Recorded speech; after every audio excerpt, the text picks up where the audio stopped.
However, it sounds like the teams are ready. So let's head down to the stage here. Judah Sloth, bring him out. Clash champs wait in the wings to find out their opponent of the grand final. That will be the winner of this match. It is your lower final between Super B.L.T.X and Repotted Gaming.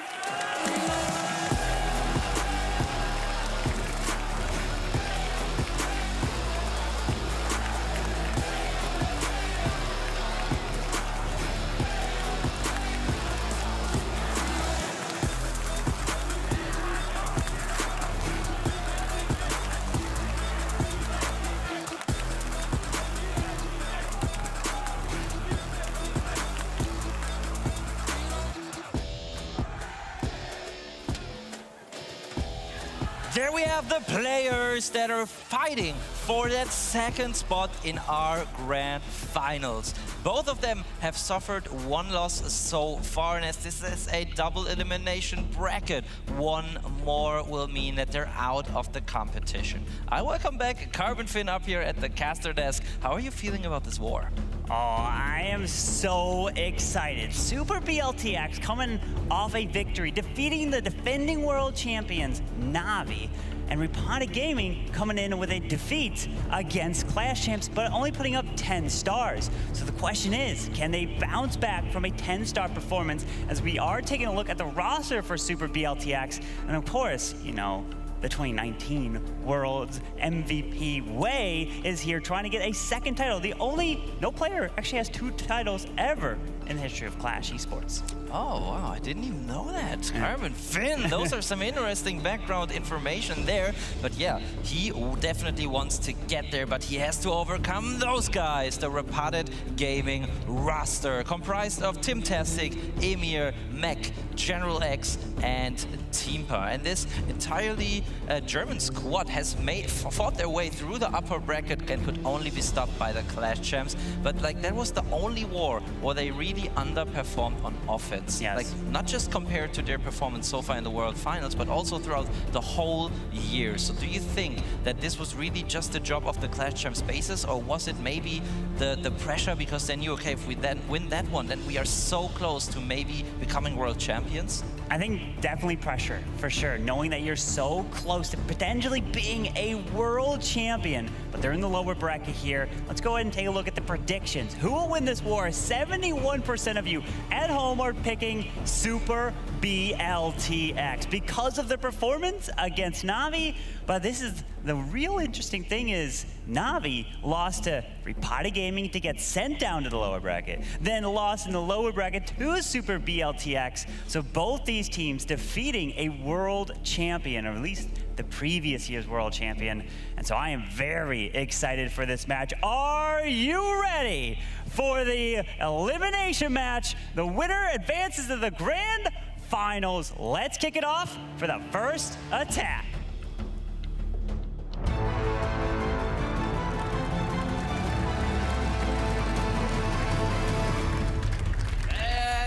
Go! The fans are ready, and so is Emir. He is nodding because he feels confident about this, kicking it off once more for Repotted Gaming. And he is facing a very interesting style box base with a row of 3 multi-inferno towers, a little bit different from what we usually see in these diamond types of bases. He coming in with an early blimp to take out just this compartment, Carbon, and it seems like everything is going according to plan. Yeah, as this blimp does take out the scatter shot, it continues here. The one nice thing would be if he was able to pull out that clan castle. That is a huge benefit so that you can deal with it on the outside. But granted, well, there is the queen on the outside, so that would have been able to help. If it's a warden walk, that can be a lot of problems. But he is moving in towards this monolith with the rage. These balloons looking to pull some seeking air mines. There isn't any, so the healers are nice and protected so far. And amazing patience there with the spells. He saw that the queen was able to take out the monolith without the help of any more spells than this rage spell. So great job, Ira. Same goes here for the headhunters. He realizes I don't need to freeze or poison because I just lured a part of the CC, so I should save that for later. At the same time, he set the funnel at the top side to secure this queen going into the town hall. Yeah, with that freeze on the Town Hall and the Grand Warden Altar, the Queen will be able to take the Town Hall down, but she's going to have to push through. This Town Hall is still saving onto this Warden Eternal Tome. Fully investing this with this Queen push through here as the ability goes off to protect her, continuing as the Warden is transferring off and getting a little bit in front of this Queen. Hopefully he doesn't get picked off, but it looks like the Expo, wait, the Warden's going behind the one. Where is this Warden going? This Warden certainly has a plan. I mean, he just went there, said hi to the Expo and went back, hiding behind that Queen. But there are so many things going on at the same time. Emir is sending in Super Barbarians from the right side. And more importantly, the Royal Champion. But look at the bottom rage spell tower. It just recharged and is ready to trigger. And that's exactly what Emir notices. And then he uses the invisibility spell to make sure that not too much damage rains onto his Queen. Yeah, with the RC ability going off, skipping through, he's going to make his way towards that Eagle Artillery. He does make that Queen invisible, taking out that multi-target Inferno, working through the air Expo, and the Royal Champion's going to continue around, and Emir is going to be starting it off for Repotted Gaming with a 3-star. Cheers all along, and no skelly traps in the back end can hold him back. He is so happy about this because remember, they were not able to 3-star any base in their last war, and now they start off strong with a 3-star right out of the gates, and that must give them the confidence boost that they so much needed. Absolutely, that was a fantastic attack there. Incredible stuff from Emir. And we saw Repotted Gaming with only 10 stars that they got up again in the previous match. Delivering with a 3-star was clutch. That's right, so let's hear it from the team. Riese noch dazu, Lu noch dazu, Cleanup machen bei 7 Uhr. Einfach alles rein verteidigen. Let's go! Let's go! Alter Emir, du hast ihn so gezogen. He was like, man, Emir, you did it! And before that, they were actually spotting. So they were not celebrating, but they were put the cleanup down, giant at 7. It was German, so I could understand what they were saying. And put everything in to make sure you triple fast. And that's very important because it could really come down to time in the end. But for that, Super B.L.T.X need to 3-star as well, and they're ready for their first attack.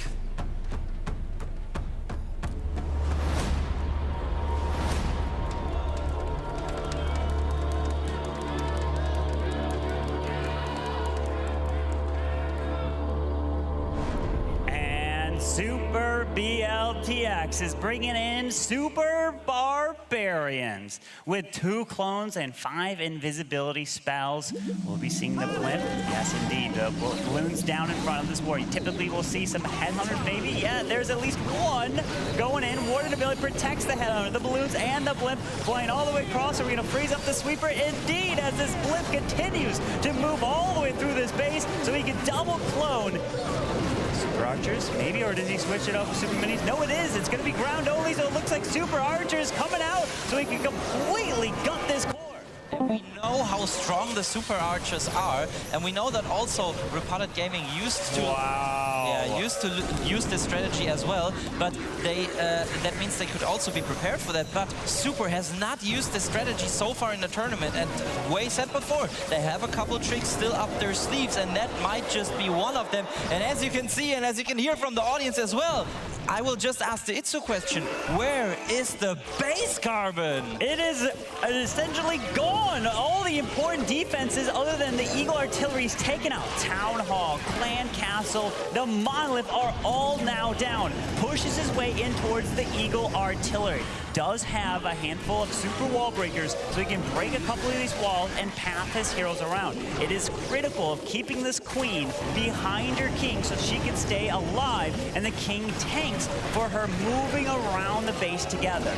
Now it's going to be interesting to see where the queen will go after taking out the Eagle Artillery. That's why Meow used the wall breaker here, but she needs to, like, it would be best for him if she follows the king around the base while the king is tanking the ground ball, and that's exactly what is happening happening. At the same time, the question is, can that Rage Tower recharge in time? That can make things a little harder there. And at the same time, we have to take a look at the timer, because he only has 50% taken out, but already taken up 1 minute and 50 seconds. Yeah, and the Rage Tower is now back. It's going to activate, raging up especially that multi-target Inferno. Granted, the World Champ's going to make it in here and then be able to stun it very soon, but the Super Barbarians are slowly coming around this base as the Queen has full health, going to be able to even use ability through the backside. Super Barbarians to the top, he's not even waiting, but the big thing is the King is half health, so he can drop a Headhunters to help try to target that as we are making our way around, and Super B.L.T.X is looking to answer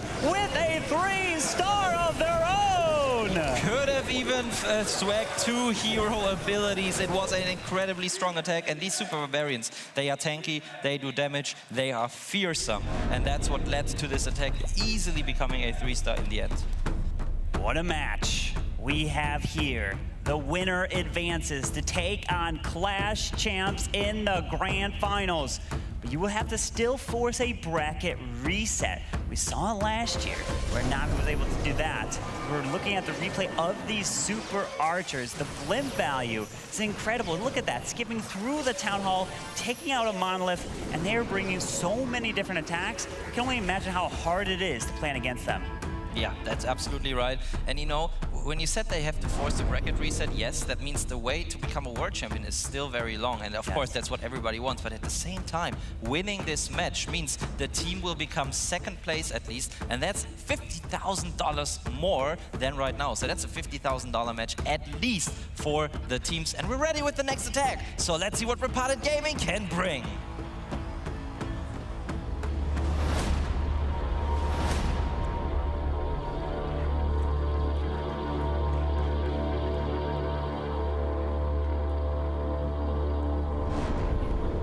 General X is up.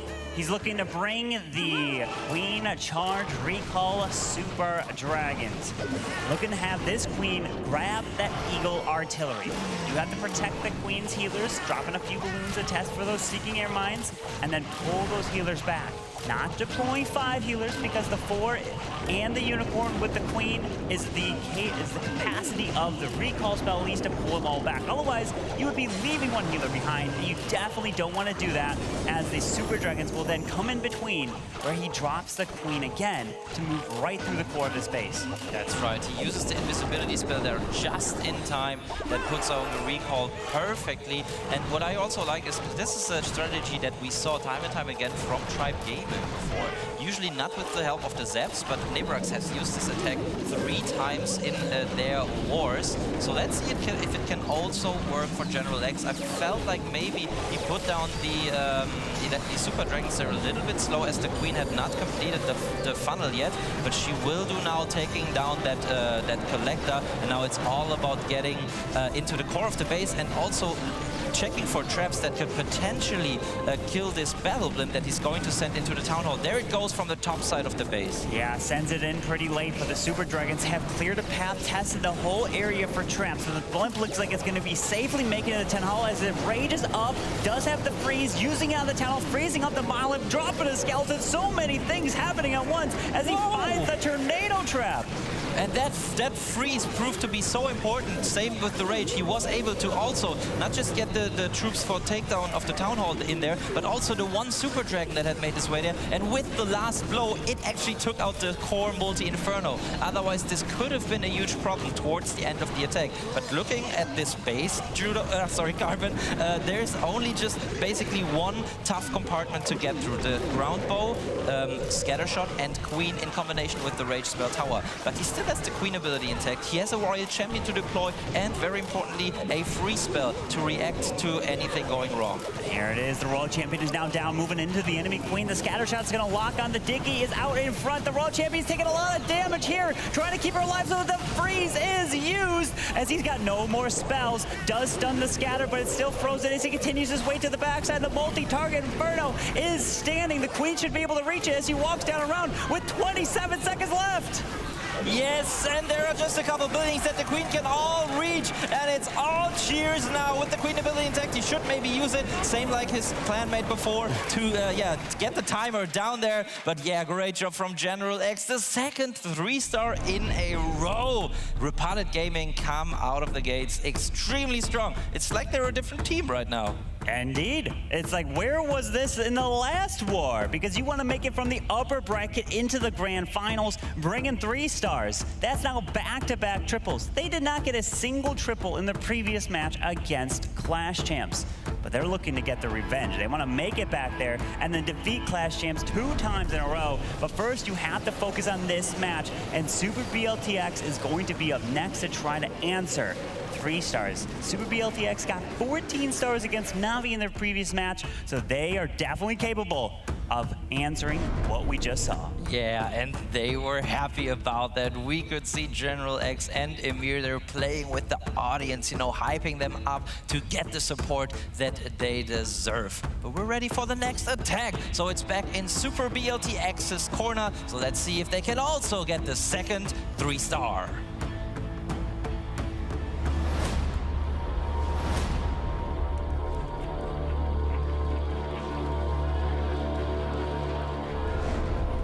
Super B.L.T.X bringing the Super Barbarians yet again, and here we go. The 23 Sneakies investing the haste, so it's all about speeding them up. But wait a second, look, there's quite a bit of walls around this town hall. There might just be that one tile out in front where that Tesla popped up in between the King and the Warden right there, as he's sending in more Sneakies to help take out this storage. Remember, these Sneakies are going to be responsible of trying to take out that town hall, as the one Sneaky there locks onto it, tests for traps, and he can send the rest in.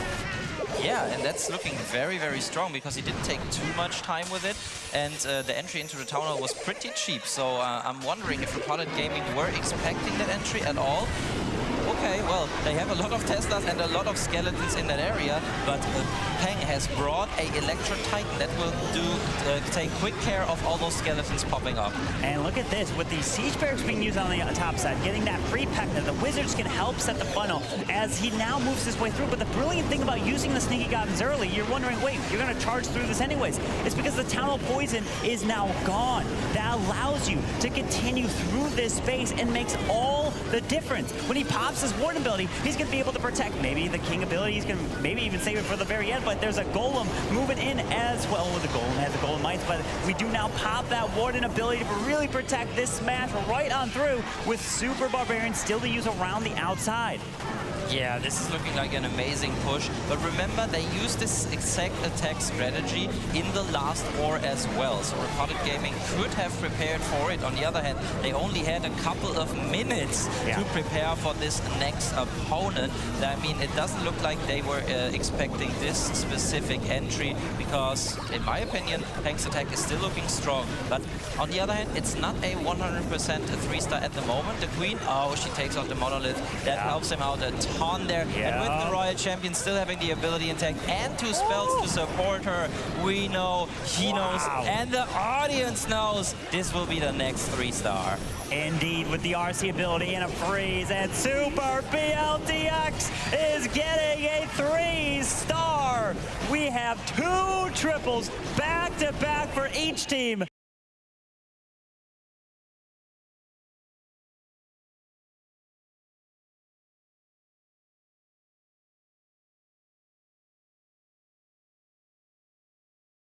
Could say, except for the bases, but with these players, you know, there's sometimes there is just no way to defend them with these on-point executions. But we want to hear from Super during this attack. 手里有胖子，手里有胖子。没事，已经删了。我知道，别急。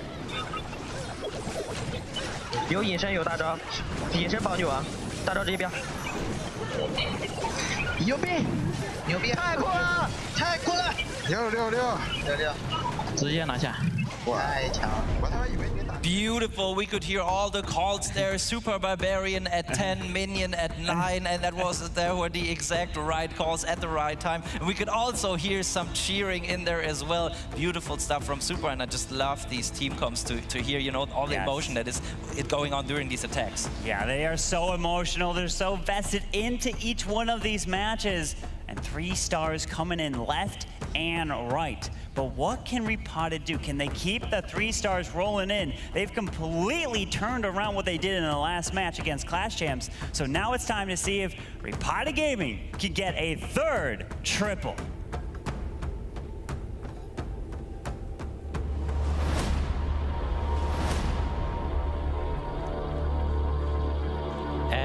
Just like before, Timtastic is coming in with the 3rd attack. He is taken on Pang's base, as we can see from this beautiful attacker and defender graphics. And he is concentrating, getting into the zone, because we know how much we all have enjoyed his attacks. But in the last war, he was not able to 3-star. So let's see what he can do with the battle drill. Yeah, the battle drill going in. We did see a battle drill invis, kind of, you know, a unique thing from early attack. So this battle drill is trying to make its way in to help remove this with the Super Wizards. Taking out that section, now skipping across here, but the Super Wizards going to the bottom side. Only 1 left. Not able to remove this Royal Champion. He only lures out a little bit of the clan castle. I wonder why he didn't use another invisibility spell. He could have easily taken out this Expo with 2 or 3 more shots from the invisible Super Wizard, but maybe he thinks that this is enough value already. And also the three invisibility spells he held onto, he can now use on his heroes. For example, the Queen, when she is being targeted by said Ground Expo. Yeah, as that Queen's gonna make her way towards that Town Hall, the King is moving his way through the defensive King a little bit off to the right, so the Headhunter's just gonna slow him down as the King can run up top. The Queen, unfortunately, will probably pull the clan castle out pretty soon, because he definitely wants to take out that Town Hall with his Queen. Yeah, that's why he's using the invisibility spell early, I think. But this Headhunter might now lure. Oh, maybe pops the Queen ability early. Yes, there she goes, and she targeted the Town Hall. That came in very, very handy for him. And now he has to take care of the clan castle troops. But as he's coming in with the Lalo, he doesn't have to worry too much about these ice golems. On the other hand, Carbon, he still has the Royal Champion to deploy. He does indeed, as that King still has the ability to run through. It's going to be the Lalo, as the Royal Champion is now down. But he's only got a minute and 23 seconds, so he's a race against the clock here, as he's gonna Lalo from the top side with the ward coming through. He's gonna pop that ward ability to protect the Hound as he passes past this air defense. He finds a tornado trap right past that. No, but he drops the... Was that a freeze? Or was that the ice? Oh no, that was the ice golem that died down.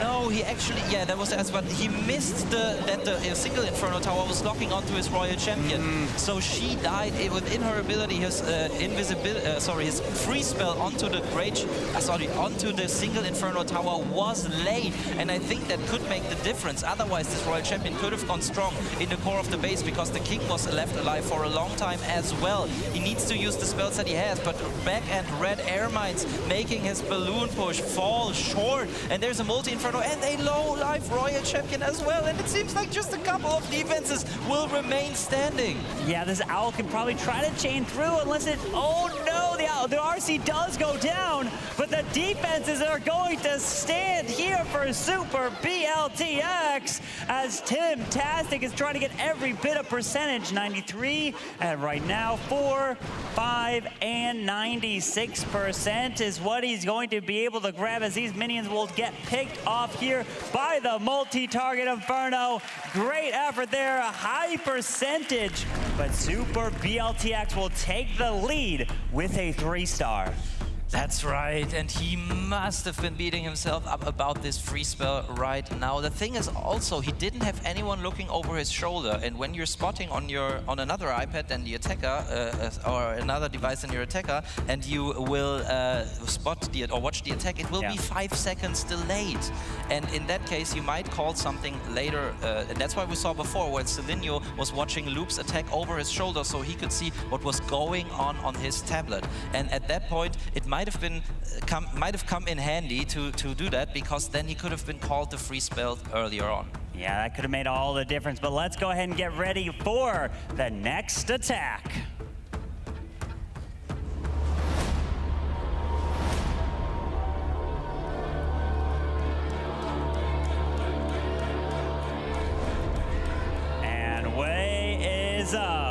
looking to come in with a queen charge hog riders with one jump spell. Probably to invest with this queen charge to charge right on into the base as the balloons are down.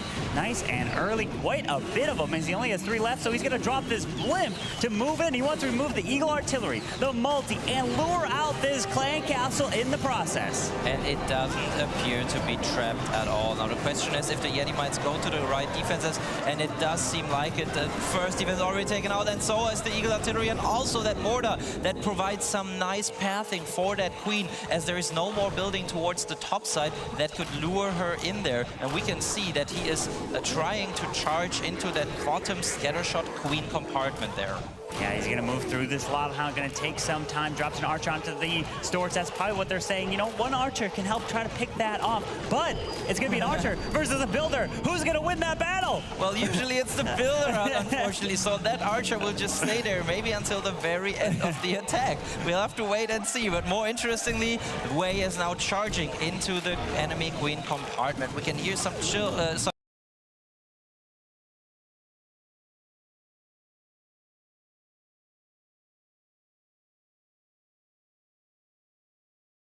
And the 2 balloons that he has, gonna try to sneak them into this compartment to test as much area as possible. Yep, there's the first one, because he doesn't want to lose any healers in this charge. Yeah, the coconut balloon gets a little bit into this compartment, and so far it doesn't appear to be trapped, so I wonder if he might send another one or hold on to it.